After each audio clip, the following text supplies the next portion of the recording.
Oke, selamat bertemu kembali di channel ini ya. Untuk video kali ini kita akan membahas tentang bagaimana mencari ide pokok dari sebuah paragraf atau bacaan. Oke, langsung saja. Ide pokok atau gagasan utama adalah sebuah topik yang akan dibahas di dalam sebuah paragraf.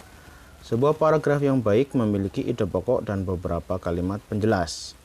Ide pokok berfungsi sebagai topik pembahasan, sedangkan kalimat penjelas berfungsi untuk menjelaskan topik tersebut.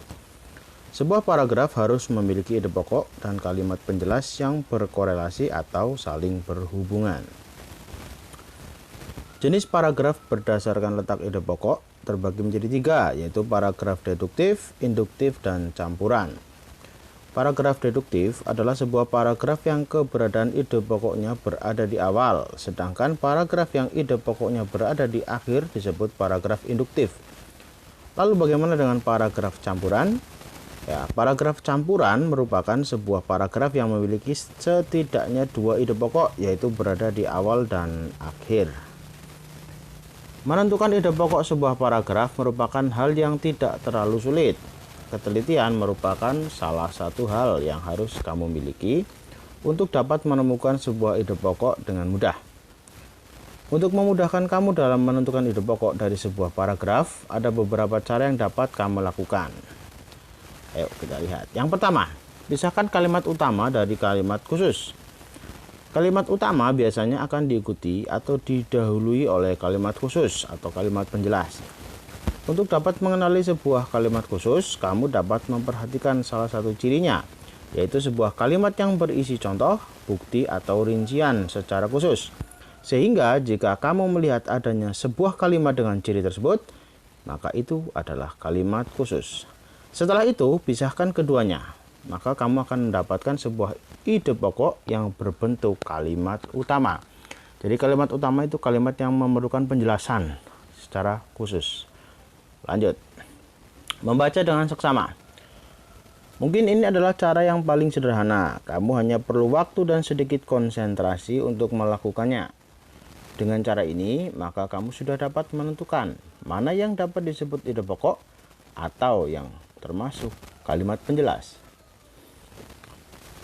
Jadi intinya memang kalian harus sering-sering membaca ya, karena buku adalah jendela ilmu. Kalau zaman sekarang membaca bukan hanya dari buku, tapi bisa juga dari internet dan lain sebagainya. Koran juga bisa ya. Nah, sekarang ada contoh di sini bacaan. Buah kedondong memiliki berbagai manfaat. Buah ini bisa dijadikan bahan rujak yang lezat. Buah ini juga bisa dijadikan manisan.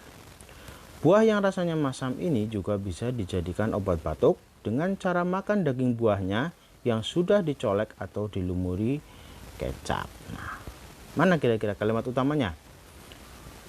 Atau yang membutuhkan penjelasan gitu. Yang mana? Sudah bisa menemukan? Iya, pintar. Kalimat utamanya adalah buah kedondong memiliki berbagai manfaat. Karena apa nanti? Di situ harus dijelaskan manfaatnya apa saja. Nah, ini dia manfaatnya. Bisa dijadikan bahan rujak yang lezat, bisa dijadikan manisan, dan bisa untuk obat batuk. Nah, karena harus dijelaskan manfaatnya itu apa saja, maka kalimat utamanya adalah buah kedondong memiliki berbagai manfaat.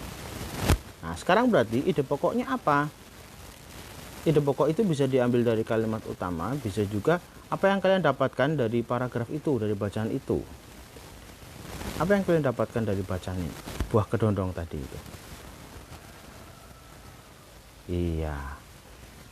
Ini dia ide pokoknya. Kedondong memiliki berbagai manfaat. Berarti ide pokoknya ini diambil dari kalimat utama. Memang sering-seringnya atau secara umum ya, seringkali ide pokok itu memang diambil dari kalimat utama seperti itu. Lanjut, contoh berikutnya. Ini adalah hewan berkaki 4. Hewan ini termasuk herbivora atau pemakan tumbuh-tumbuhan. Dagingnya menjadi komoditas pokok di Indonesia. Saat hari Idul Adha, hewan ini sering dijadikan hewan kurban. Hewan ini adalah sapi. Mana kalimat utamanya?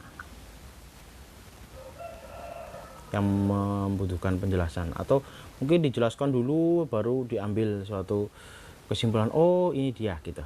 Yang mana? Iya, kalimat utamanya adalah hewan ini adalah sapi. Kenapa? Karena sudah dijelaskan dari atas. Hewan berkaki 4, herbivora, dagingnya menjadi komoditas pokok di Indonesia, seperti itu. Dan di kalimat terakhir di situ dituliskan hewan ini adalah sapi. Oh, berarti kalimat utamanya itu tadi, hewan ini adalah sapi. Nah, sekarang ide pokoknya apa yang kalian dapatkan dari bacaan tersebut? Sapi. Ya, yang dibahas adalah ya ini dia. Paragraf tadi membahas tentang ciri-ciri sapi, sehingga ide pokoknya adalah ciri-ciri sapi. Di situ tadi dituliskan bahwa hewan kaki 4, herbivora, jadi komoditas pokok di Indonesia, dagingnya gitu ya. Nah, di situ ide pokoknya adalah ciri-ciri sapi. Loh, kenapa bukan kambing? Kan sama itu ciri-cirinya. Nah, memang sama seperti kambing kalau berdasarkan bacaan ini ya. Sama-sama kaki 4, herbivora, dan jadi komoditas pokok di Indonesia dagingnya ya. Tetapi di situ di akhir paragrafnya, di kalimat yang terakhir di situ dituliskan hewan ini adalah sapi. Nah, maka ide pokoknya ya ciri-ciri sapi. Nah, sekarang ayo kita belajar mencari ide pokok dalam sebuah paragraf. Di sini ada paragraf, kalian berlatih ya. Mana ide pokoknya itu yang mana? Sampah plastik sangat berbahaya jika dibuang sembarangan. Sampah plastik tidak bisa membusuk. Ini berarti sampah plastik tidak dapat didaur ulang oleh alam. Jika terbawa oleh air sungai akan mengganggu ekosistem. Banyak makhluk hidup yang mati karena menelan sampah plastik. Oke, setelah membaca bacaan tadi, silahkan kalian menentukan ide pokoknya dan ditulis di buku tulis ya. Oke. Selamat berlatih, jangan bosan-bosan membaca. Ulangi video ini dari awal. Kalau ada pertanyaan silahkan taruh di kolom komentar. Oke, terima kasih. Selamat berlatih, jaga kesehatan, dan bye-bye.